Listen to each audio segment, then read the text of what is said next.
हाय, hello, नमस्कार. पंचपक्वान्नच्या नवीन व्हिडिओमध्ये मी विद्या तुमचं सहर्ष स्वागत करत आहे. आजची रेसिपी ही अगदी रोजचीच आहे, परंतु ती अशा पद्धतीने बनवली तर ती अधिक रुचकर लागते. आज आपण बनवणार आहोत भेंडी. भेंडी ही बऱ्याच लहान मुलांना खूप आवडते आणि अशा पद्धतीने केल्यानंतर ती आणखी आवडेल. नक्कीच. इथे मी पावशेर भेंडी घेतलेली आहे. ती छान 2 पाण्याने स्वच्छ धुतली आणि आता ती छान आपण नॅपकिनने स्वच्छ पुसून घेणार आहोत.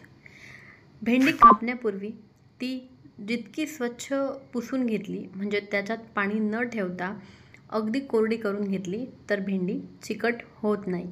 ही आहे आजची पंचपक्वान्न टिप.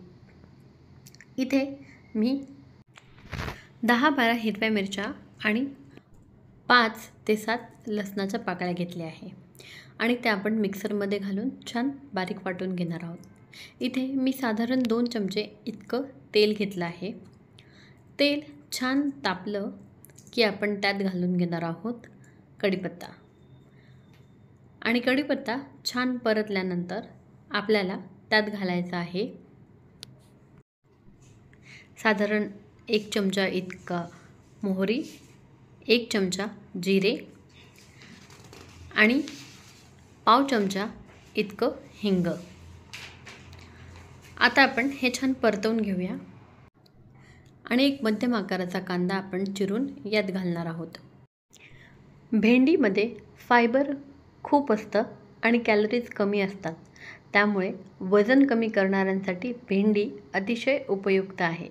त्याचप्रमाणे भेंडीमध्ये विटॅमिन सी, विटॅमिन के मुबलक प्रमाणात असतं. विटॅमिन के हे जखमा भरून काढण्यास मदत करते, त्याचप्रमाणे हाडे मजबूत ठेवते आणि हृदयाचे आरोग्यही सुधारवते. त्याचप्रमाणे विटॅमिन सी हे संक्रमणाशी लढण्यास मदत करते. अँटीऑक्सिडंट भरपूर असल्यामुळे रोगप्रतिकारक शक्तीही वाढवते. त्याचप्रमाणे त्वचा उजळवण्यासही मदत करते.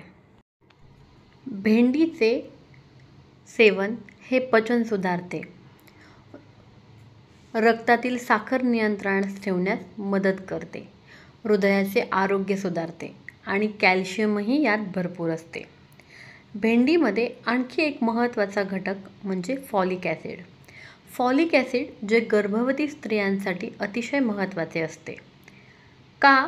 ते कारण पेशींची वाढ करते, बौद्धिक विकास करते आणि शरीरामध्ये लाल रक्तपेशी बनवण्यास मदत करते. इथे आपण हिरवी मिरची, लसूण जो दळून घेतला आहे तो कांद्यामध्ये टाकून छान आपण कांदा आणि हिरवी मिरची परतवून घेऊया. इथे आपल्याला कांदा, हिरवी मिरची आणि लसूण हे साधारण 5 ते 7 मिनटं लो टू मीडियम हीटवर छान परतवून घ्यायचं आहे. मिरची आपली कच्ची राहायला नको, अशा पद्धतीने आपल्याला छान परतवून घ्यायची आहे. आता आपण चिरून घेतलेली सगळी भेंडी यात घालून घेऊया आणि छान 1 ते 2 मिनटं परतवून घेऊया. भेंडी परतवत असताना गॅसची फ्लेम हाय ठेवावी. हाय फ्लेममध्ये जर भेंडी परतवली तर भेंडी चिकट होत नाही.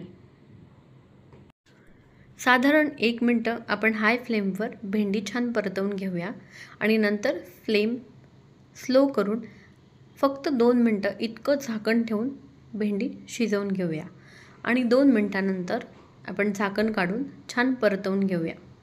अधिक काळ भेंडीवर झाकण ठेवल्याने भेंडी चिकट होण्याची शक्यता असते, त्यामुळे भेंडीवर 2 मिनटापेक्षा जास्त झाकण ठेवू नये. आता आपण असंच मध्यम आचेवरती भेंडी छान 5 ते 7 मिनटं शिजून देऊया. इथे मी साधारण 1 कप इतकं ओलं नारळ छान बारीक कापा करून घेतला आहे आणि ते आपण मिक्सरमध्ये घालून छान बारीक वाटून घेऊया. 5 ते 7 मिनटानंतर आपली भेंडी अशा प्रकारे छान शिजून जाते आणि भेंडी शिजल्यानंतर आपल्याला आता भेंडीमध्ये घालून घ्यायचं आहे आपण वाटून घेतलेलं खोबरं. आपण जे वाटून घेतलेलं ओलं नारळ आहे ते सर्व नारळ आपण भेंडीत टाकणार आहोत. ओल्या नारळाने भेंडीला एक छान चव येते आणि ओल्या नारळाच्याही अनेक फायदे आहेत. ओल्या नारळामध्ये फायबर अधिक प्रमाणात असते.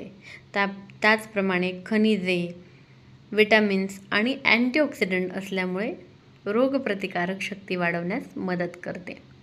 अशा पद्धतीने आपण खोबरं सगळं भेंडीमध्ये टाकून घेतलं आहे आणि भेंडीमध्ये खोबरं टाकल्यानंतर आपण धुवून चिरून घेतलेली कोथिंबीर घालायची आणि फक्त 2 मिनटं इतकं भेंडी परतवायची आणि त्यानंतर आपण गॅस बंद करून टाकायचा. अधिक काळ गॅसवर भेंडी ठेवल्याने भेंडी चिकट होण्याची शक्यता असते. आपली भेंडी तयार आहे. अजिबात चिकट होत नाही अशा पद्धतीने भेंडी बनवल्यानंतर. ही रेसिपी एकदा नक्की ट्राय करा आणि तुमच्या प्रतिक्रिया मला कमेंटमध्ये कळवा. जर माझे व्हिडिओ आवडत असतील तर प्लीज लाईक, शेअर आणि चॅनलला सबस्क्राईब करायला विसरू नका.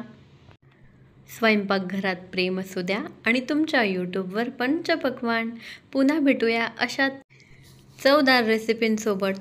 तोपर्यंत स्वतःची काळजी घ्या आणि चविष्ट रहा.